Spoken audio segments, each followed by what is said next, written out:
Il y a des choses qu'on ne remarque que quand la vie crie. Et parfois, elle crie doucement, avec un chiffon sale dans la main d'un enfant. La première fois que j'ai vu cette fille, j'ai cru que c'était une illusion de la fatigue. Fin de journée, presque 9 heures du soir, bureau vide, lumière froide allumée seulement à la réception, et elle était là, avec un uniforme de femme de ménage froissé sur le corps, frottant le sol comme si elle dessinait avec de la douleur. « Hé, qui t'a laissé ici ?» ai-je demandé sans patience, pensant qu'elle était la fille d'une employée. Elle m'a regardé comme si elle évaluait le risque d'une réponse. Puis elle a baissé les yeux sans dire un mot. Elle a juste serré le chiffon plus fort. J'allais continuer mon chemin, mais quelque chose a stoppé mes pas. Le sol qu'elle nettoyait était déjà propre. Et cette fille tremblait. Pas de froid, de peur. Mais peur de quoi? Les jours suivants, j'ai commencé à remarquer. Elle apparaissait toujours tard, ne parlait jamais, ne mangeait pas avec les autres, et personne ne connaissait son nom. Alors je suis allé demander des explications au personnel de nettoyage. Qui est cette petite fille qui est toujours là après les heures de travail? Le chef du ménage a froncé les sourcils. Une fille? Il n'y a aucun enfant dans notre équipe, monsieur Gustavo. C'est là que mon estomac s'est retourné. Comment ça, il n'y en a pas? Il n'y en a pas, juste des femmes adultes. Si un enfant est apparu ici, c'est une intrusion. Vous voulez que j'appelle la sécurité? Mais non, ce n'était pas ça. Cette fille, elle n'était pas là par hasard. Elle était là par nécessité. Et dans son regard, ce n'était pas la saleté qu'elle voulait nettoyer. C'était le passé. J'aurais pu le laisser passer, mais ce soir-là, j'ai trouvé quelque chose qui n'aurait pas dû être là. Un vieux cahier, caché derrière le canapé de la réception, avec son écriture. Et sur la première page, il n'y avait qu'une phrase griffonnée. « Si quelqu'un trouve ceci, s'il vous plaît, ne me renvoyez pas vers lui. » Et là, ma tête est devenue un tourbillon. Qui était lui? Et pourquoi une enfant fuirait-elle en travaillant en cachette et en demandant de l'aide en silence? L'histoire de cette fille ne faisait que commencer. Et moi, j'étais déjà au milieu sans m'en rendre compte. J'ai emporté ce cahier avec moi. Ce n'était pas par curiosité, c'était instinctif. Il y avait quelque chose là-dedans qui sentait le danger. Et ce n'était pas seulement le papier moisi ou l'encre baveuse, c'était le poids de ce qui allait venir. Je suis rentré chez moi, j'ai jeté ma veste sur le canapé et je me suis assis avec ce cahier sur les genoux, comme si je tenais une dynamite. J'ai ouvert la 2e page. Ça fait 2 jours que je suis ici. La dame du ménage m'a vu, mais elle ne m'a pas dénoncé. Je crois qu'elle comprend. Elle aussi a peur. Peur. Le mot revenait plus de 20 fois dans les pages suivantes. Peur de revenir, peur de me trouver, peur de l'oncle à casquette qui fait mal. Les phrases étaient courtes, éparses, presque enfantines, mais elles portaient une douleur qu'aucun adulte ne pourrait cacher.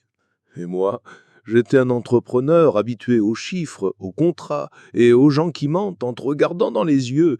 Mais j'ai jamais su quoi faire face à une vérité écrite par un enfant qui a peur. Le jour suivant, je suis arrivé plus tôt. Je voulais la surprendre, comprendre d'où elle venait, avec qui elle parlait. Mais rien, aucun signe d'elle. J'ai en parlé à la chef du ménage. « Vous êtes sûr qu'il n'y a aucun enfant dans votre équipe ?»« Absolument, j'ai tout vérifié. Il n'y a que les employés de nuit et aucune n'a amené sa fille ni rien. Et personne n'a vu cette petite fille ici. Si quelqu'un l'a vue, il n'a rien dit. Ici, chacun s'occupe de ses affaires. » Oui, le monde est tellement occupé que personne ne remarque un enfant perdu qui nettoie un coin. Et puis on n'a pas le seul avis, la vie adulte. Mais le soir, elle était encore là, en train de frotter le même sol propre, exactement comme la première fois, sauf que cette fois, je ne l'ai pas laissé échapper. « Hé !» ai dis-je, plus fermement. Elle m'a regardé, effrayée, le seau à la main, prête à fuir. « Calme-toi, je veux juste parler. »« J'ai rien fait, dit-elle tout bas.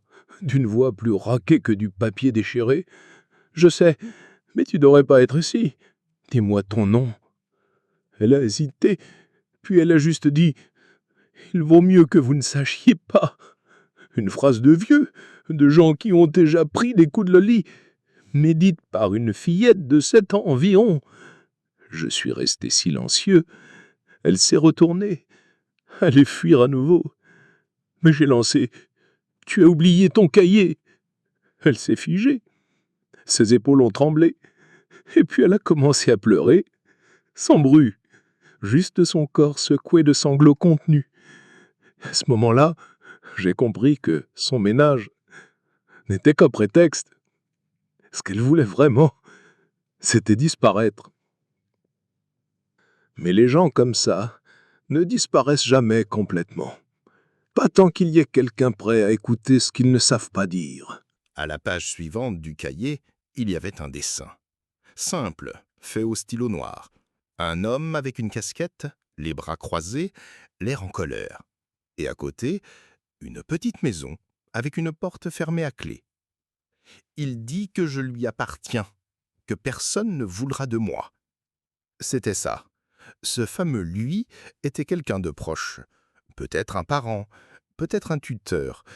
Mais l'important, c'était elle fuyait une prison émotionnelle ou pire. J'ai appelé un ami à moi, policier, en privé. Sans plainte, sans dossier et sans rien d'officiel, je ne peux pas faire grand-chose, dit-il en se grattant la tête. Mais envoie-moi une photo de la fillette, je vais voir si je trouve quelque chose parmi les enfants disparus.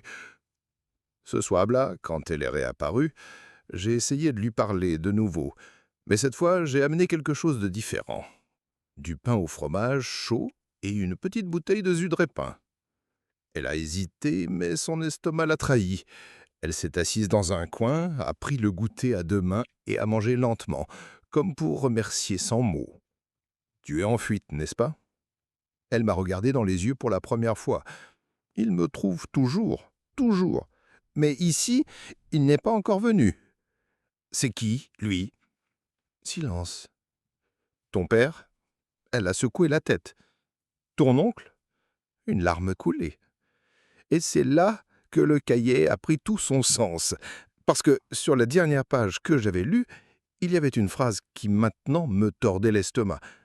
S'il découvre où je suis, il va encore m'envoyer loin, là où personne n'entend crier.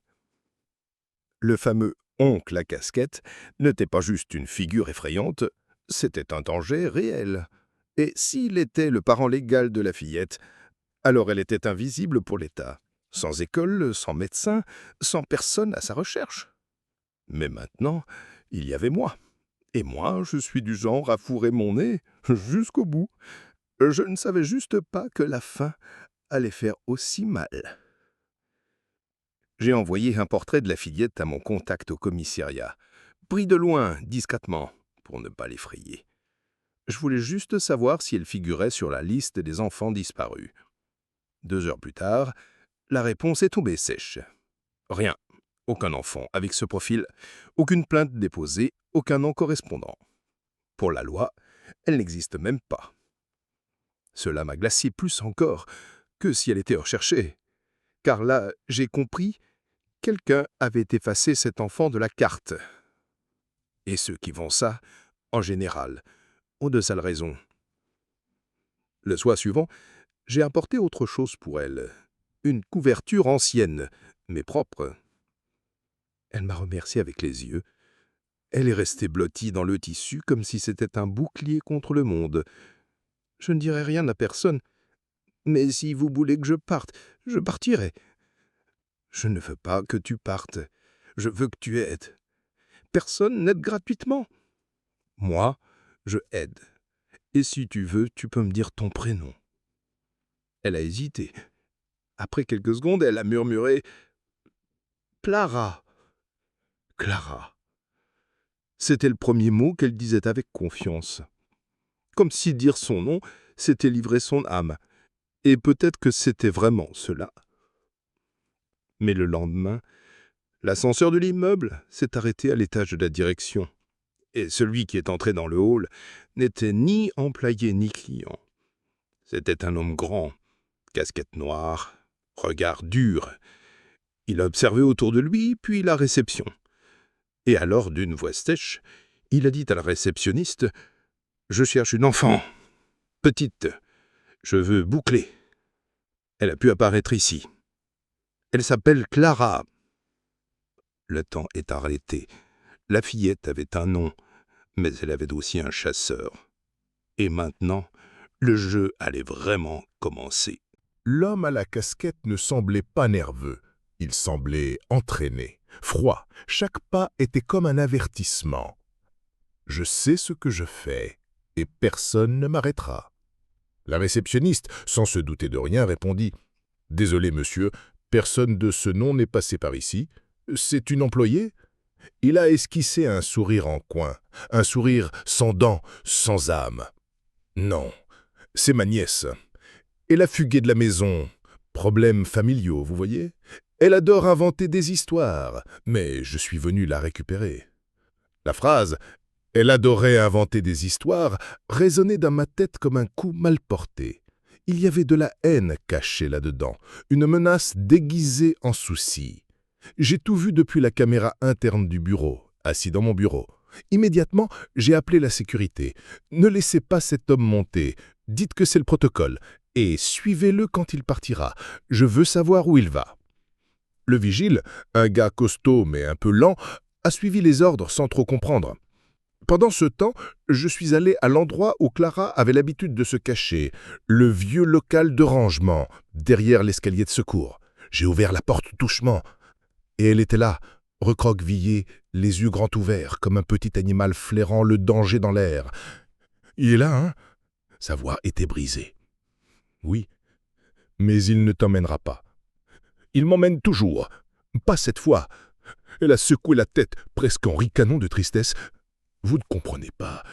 Il a des papiers, il a un nom, il est de ma famille. » C'était comme recevoir un coup dans le ventre. Elle savait que son lien de sang pesait plus lourd que toute vérité, que dans le monde des adultes, les documents parlent plus fort que les larmes. Mais j'avais déjà décidé. Si c'était une guerre, qu'elle vienne. J'ai pris le téléphone et appelé mon avocat. Il faut déposer une plainte. Protection d'un mineur. C'est urgent. Vous avez des preuves? J'ai son cahier. Et maintenant, j'ai la peur dans ses yeux. Ça suffit? Pas pour la loi, mais pour moi, oui. J'arrive. Pendant ce temps, l'homme à la casquette quittait le bâtiment. La sécurité a informé qu'il était monté dans une voiture blanche avec une plaque falsifiée. Tout indiquait qu'il n'était pas juste un oncle en colère, c'était plus grave. Et pire, 2 heures plus tard, l'avocat est arrivé. Un gars méthodique, mais au cœur tendre. De ceux qui croient encore en ce que la justice devrait être, et non seulement en ce qu'elle est. Où est la fillette? Dans le local de rangement. Elle n'a pas voulu en sortir depuis qu'il est venu. Elle doit me parler, seule. Vous comprenez, n'est-ce pas? J'acquiesçais. J'ai fait confiance. Mais je vous avoue, j'avais le cœur serré. Clara est entrée, doucement. Elle a regardé l'avocat comme quelqu'un qui est écœuré d'être jugé. 10 minutes plus tard, il est sorti, le visage tendu. « Gustavo, la situation est délicate.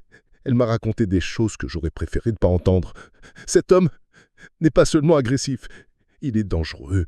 Il a des marques sur le corps, des cicatrices. Alors on peut le dénoncer? On peut, mais elle n'a aucun enregistrement, pas d'acte de naissance. C'est comme si elle n'avait jamais existé. Et lui est le seul parent reconnu officiellement. Donc il peut la reprendre? Légalement, oui. J'ai envie de fracasser la table d'un coup de poing. Comment un bout de papier peut-il valoir plus que la sécurité d'un enfant? Mais alors, il a ajouté, sauf si elle est en danger immédiat. Dans ce cas, on peut faire appel au conseil de tutelle. Une mesure de protection, même sans document. Mais on devra tout exposer. Ce sera sale et rapide. Alors exposez. Je paye l'avocat, le psy, tout ce qu'il faut, mais ne retourne pas avec lui. Gustavo, vous savez que cela peut vous valoir un procès. Alors qu'il vienne. Ce soir-là, je me suis assis à côté de Clara, sur le sol du local de rangement. « Tu veux rester ici ?» Elle a acquiescé, les yeux pleins de larmes. « Même si ça fait tes histoires, juste parvenir. » Et là, j'ai compris. Elle ne voulait pas d'avenir. Elle voulait juste s'éloigner du passé. Et parfois, c'est déjà un nouveau départ. Le lendemain, Clara ne s'est pas montrée à la réception. Je suis allé directement au local de rangement, vide. J'ai appelé la sécurité, j'ai passé les caméras au peigne fin. Rien. Panique. Cœur affolé, esprit imaginant 1000 scénarios. Et si l'homme à la casquette était revenu? Et si elle avait de nouveau fui? Je suis accouru jusqu'à la loge. J'ai demandé au vigile. « Un enfant est-il sorti d'ici aujourd'hui ?»« Non, monsieur, juste une femme. Brune, cheveux attachés. Elle portait un uniforme scolaire. »« Scolaire ?» À ce moment, j'ai pensé, et si elle était allée chercher de l'aide? Ou pire, et si elle avait été livrée? Je suis retombé en courant au bureau. Je suis entré dans la salle de ménage et elle était là.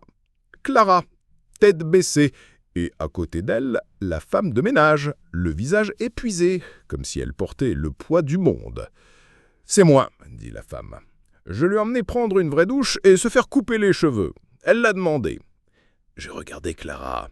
Elle était différente, plus propre, mais toujours avec ses yeux de quelqu'un qui ne dort pas en paix. « Désolée, » murmura-t-elle. « Je voulais juste avoir l'air moins sale. » À cet instant, ça m'a transpercé. Parce que ce n'était pas juste de l'hygiène, c'était une identité. Elle ne voulait plus ressembler à l'endroit d'où elle venait. Elle voulait effacer ce qu'on avait fait d'elle.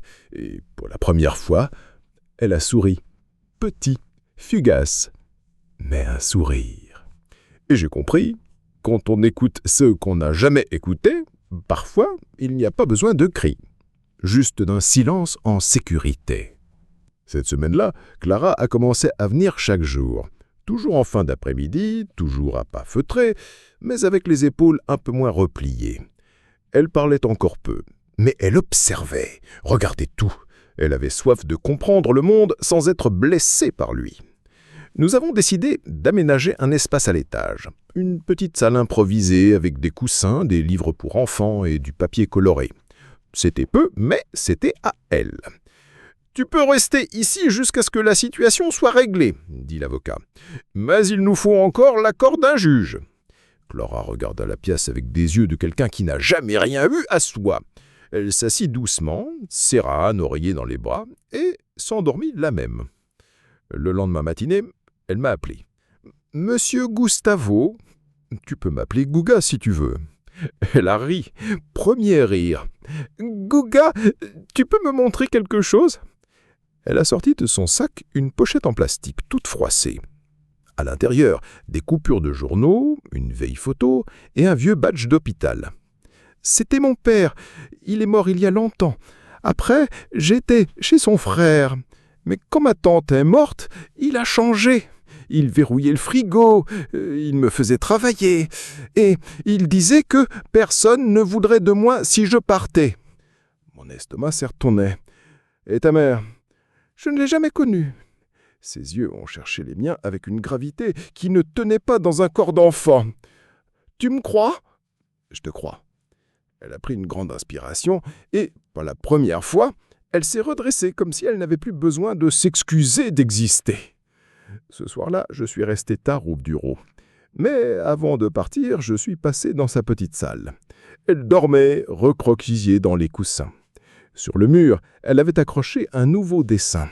2 bonhommes qui se tenaient la main. Un avec une casquette et l'autre avec une cravate. Au-dessus, écrit d'une main tremblante, « Le bien, c'est ce qui reste quand le mal s'en va. » 2 jours plus tard, audience fixée. Urgence validée. Clara allait être entendue. Nous sommes arrivés au tribunal par une entrée latérale. Personne n'était au courant, personne n'a vu.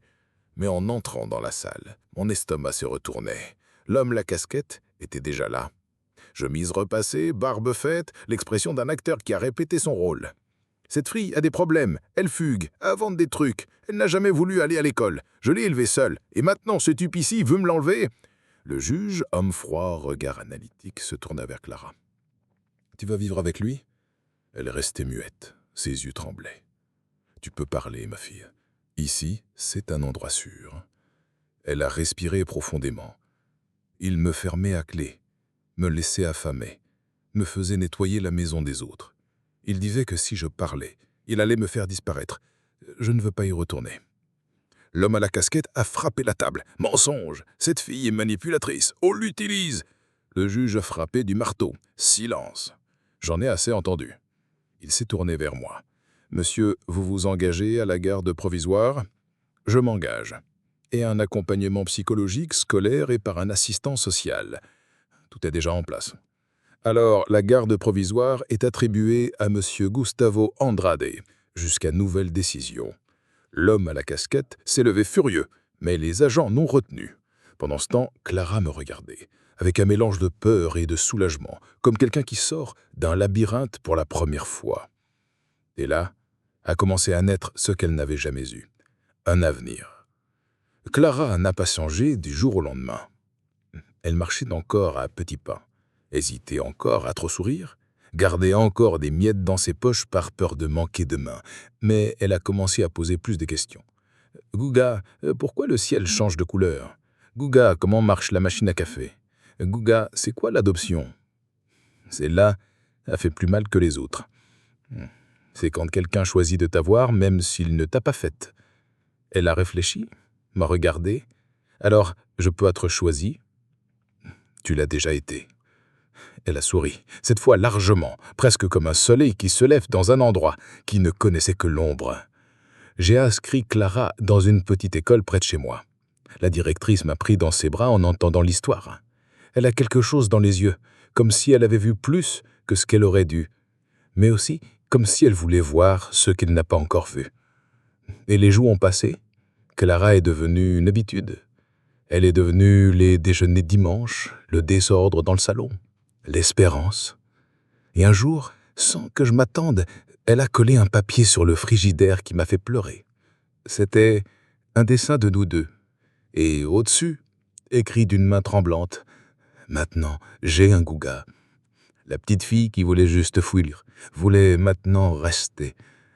Et ça, mon ami, c'est un miracle. Tout allait bien, jusqu'à ce que l'interphone sonne un mardi matin. « Monsieur Gustavo, police judiciaire, nous avons un mandat de vérification. » Frisson dans le dos. J'ai accueilli les deux agents dans le salon.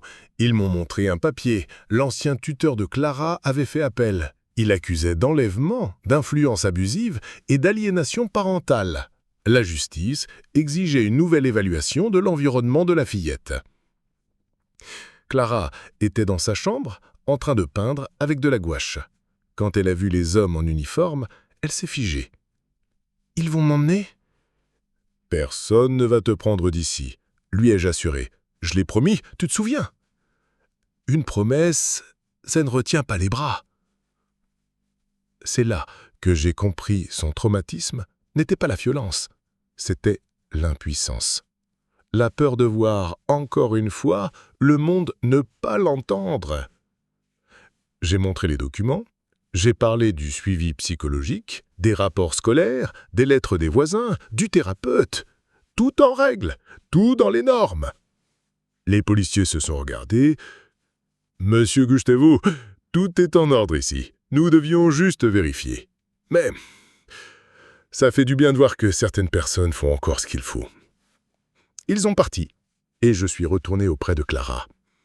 Elle était recroquevillée sur le canapé, serrant un oreiller, les yeux rouges.